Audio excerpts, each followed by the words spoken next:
আমি প্রথমেই 2026-এ এসে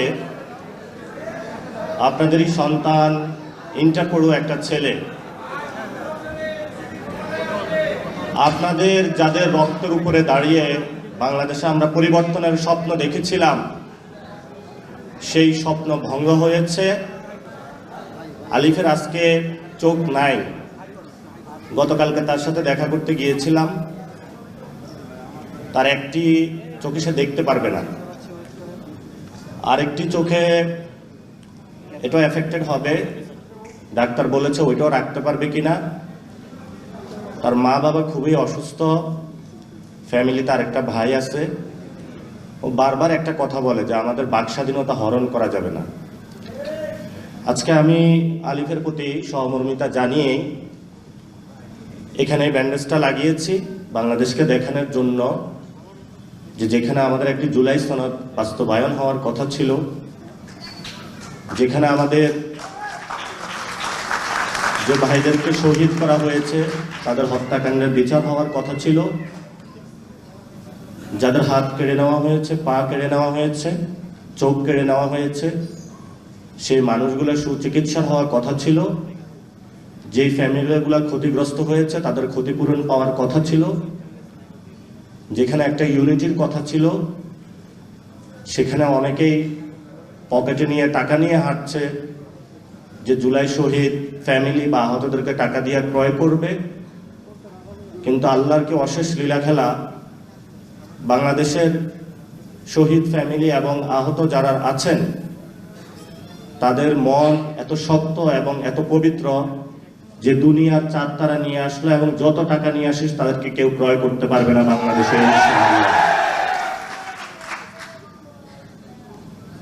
আপনারা জানেন আমাদের 2026-এ এসে যে লড়াইটি, 1 নাম্বার হলো বাংলাদেশের 70% মানুষ রায় দিয়েছে যে গণভোটের, সেখানে আমরা দেখেছি যে জুলাই সনদ বাস্তবায়নের পক্ষে। সেটা যিনি প্রধানমন্ত্রী হয়েছেন উনি 2টা ভোটে প্রধানমন্ত্রী হয়েছেন, একটা ভোটে নয়।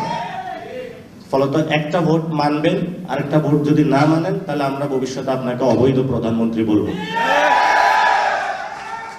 এই জন্য বাংলাদেশে যে কোনো মূল্যে, যেহেতু জনগণ রায় দিয়েছে, এই জনগণ 2026-এ যে রায় দিয়েছে, 1971 সালের আগেও এরকম একটা রায় দিয়েছিল যে আমরা বৈষম্যের বিরুদ্ধে দাঁড়াচ্ছি, আমাদের ভাত রুটি রুজি কেড়ে নেওয়ার অনেকে চেষ্টা করছে। সে রায়কে, জনগণের যে রায়টা আছে সেটাকে শ্রদ্ধা জানানো হয়নি, ফলত বাংলাদেশ স্বাধীনতা লাভ করেছে। এরপরও জনগণ অনেক রায় দিয়েছে, সেটা বাস্তবায়ন করা হয় নাই। 90-এ 3 দল মিলে একটা রূপরেখা চূড়ান্ত করেছিল, সেই চূড়ান্ত রেখাটাও বাস্তবায়ন করা হয় নাই। ফলত শেখ হাসিনা 17 বছর বাংলাদেশে ফেসিবাদী ব্যবস্থা চালিয়ে দিতে পেরেছিল।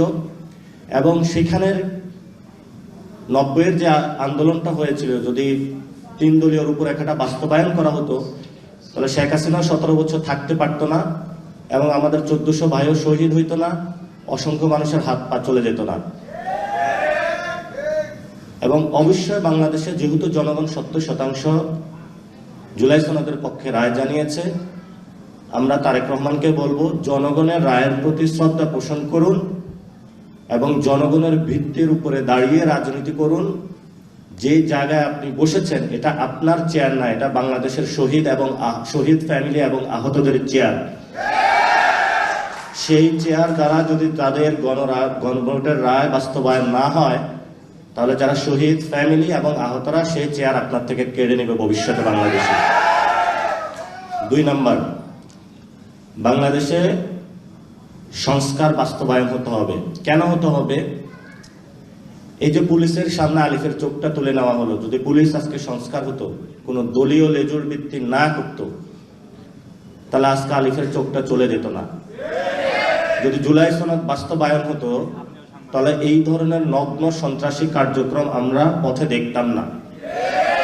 সরকার একটা সংশোধন কমিটি গঠন করেছে, জুলাই সনদ বাস্তবায়ন করবে না এই মর্মে, এবং আমরা সরাসরি বলতে পারি যে বিএনপি জুলাইয়ের বিপক্ষে গিয়েছে। যদি বিপক্ষে না যাইতো তাহলে সংশোধন কমিটি তারা গঠন করতো না। যেহেতু তারা সংশোধন কমিটি গঠন করেছে, পার্লামেন্টে আমরা আরো কথা বলবো। যদি এটা পার্লামেন্টে চূড়ান্ত না হয়, ইনশাআল্লাহ বাংলাদেশে যত শহীদ ফ্যামিলি রয়েছে এবং যতজন আহত রয়েছে তাদের আদালতে জুলাই সনদের রায় বাস্তবায়ন হবে ইনশাআল্লাহ। 3 নম্বর, আপনারা জানেন আমাদের সার্বভৌমত্ব। এই গণ অভ্যুত্থানের পর আরেকজন আমাদের বীর পুরুষ ছিলেন, যিনি শহীদ হয়েছেন, শহীদ উসমান হাদি। উনি বাংলাদেশের আজাদির পক্ষে কথা বলেছিলেন, সার্বভৌমত্বের পক্ষে কথা বলেছিলেন, যাকে দুনিয়া থেকে সরিয়ে দেওয়া হয়। এই মানুষটা বিচার করা হবে বলে প্রধানমন্ত্রী প্রতিশ্রুতি দিয়েছিলেন। 5 মাসে তার কোনো প্রতিশ্রুতির বাস্তবায়ন দেখি নাই এবং ভবিষ্যতে দেখব বলেও আমরা আশা করি না তার থেকে। যে মানুষগুলো আহত হয়েছে, শহীদ হয়েছে, সেই মানুষগুলোকে মুক্তিযোদ্ধা মন্ত্রণালয় ব্যবহার করে 71-এর মুক্তিযুদ্ধের পরে এই মন্ত্রণালয় ব্যবহার করে অনেক কারসাজি হয়েছিল। এখন আমি বিভিন্ন গ্রামে গিয়েছি, 1 মিনিটে শেষ করব।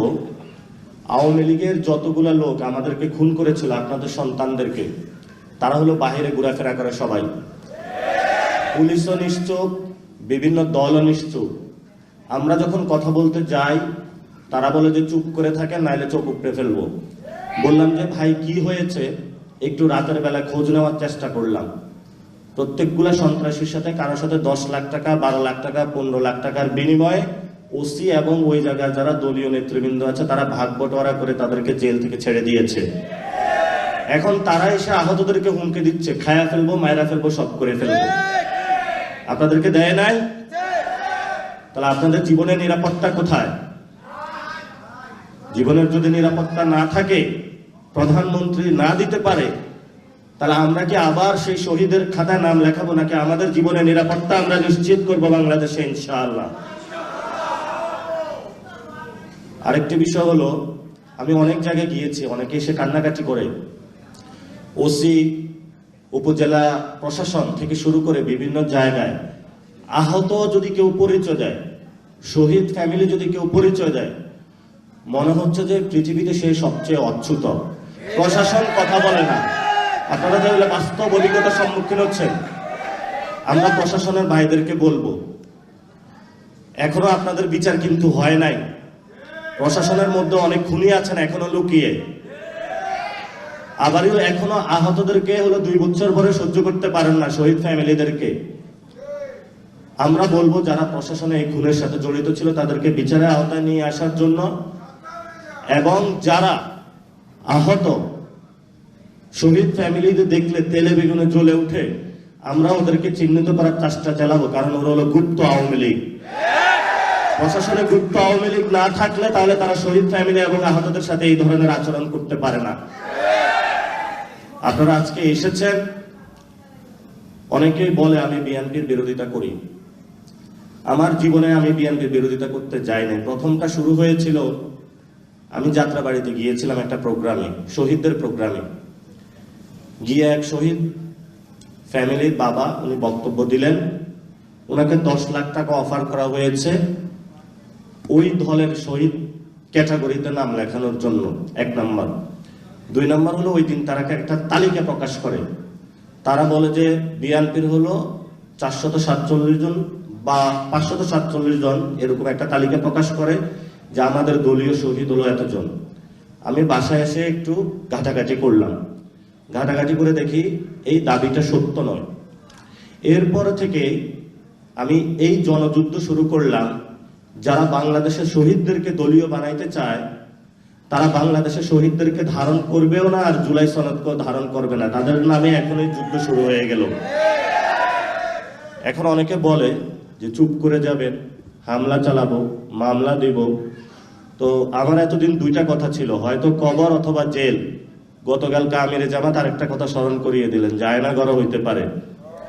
তো হয়তো বড় জেল অথবা ছোট জেল অথবা কবর। ওরা আমাদেরকে ভয় দেখায়। ভয় দেখায় কি বাংলাদেশের কাউকে নিবৃত্ত করতে পারবে? আপনারা সবাই জীবিত আছেন না? লড়াই হবে, স্বাধীনতা আসবে, সংস্কার হবে, বিচার হবে। ইনশাআল্লাহ আপনাদের নেতৃত্বই হবে, যেভাবে আপনারা নেতৃত্ব দিয়েছিলেন 24-এ। আমরা আপনাদের নেতৃত্বে কাজ করতে প্রস্তুত আছি, মাঠ ছাড়া যাবে না।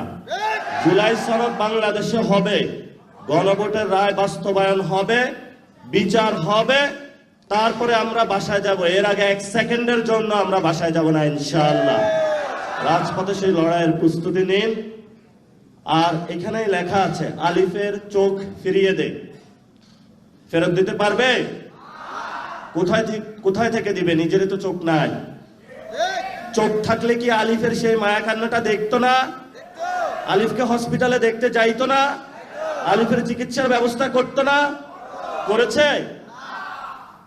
যার চোখ থাকে সে অন্যকে চোখ দিতে পারে। আমরা সরকারকে বলবো, আলিফের চোখ ফেরত দিন। আমরা বাংলাদেশে আর কোনো সন্ত্রাসী কার্যক্রম চাই না। বাংলাদেশে আপনারা যা করছেন, পুরো বাংলাদেশে এটা আইন শৃঙ্খলা আপনাদের হাতে তুলে দিয়েছেন। আমরা স্বরাষ্ট্রমন্ত্রীকে বলবো, আপনি যদি আইনের রক্ষক নাকি বক্ষক, এটা আমরা আপনাকে প্রশ্ন তুলতে চাই। পুরো বাংলাদেশে স্বরাষ্ট্রমন্ত্রীকে বলবো, এস আলমের পিছনে ঘোরাঘুরি না করে যারা আহত ভাই হয়েছে তাদের বিভিন্ন জায়গায় নিরাপত্তা দেন। যারা খুন করেছে, যে ব্যবসায়ী, আপনি তাকে নিরাপত্তা দেন। আর যে খুনি তাকে ছেড়ে দিয়েছেন, সে আইসা হলো আহতদের ধমক দেয়। এই হলো আপনার নতুন বাংলাদেশ, এই হলো নতুন সংবিধান। আমরা চাই বাংলাদেশটা পরিবর্তন হোক। এই পরিবর্তনের যাত্রায় আপনারা সবাই ঐক্যবদ্ধ থাকবেন।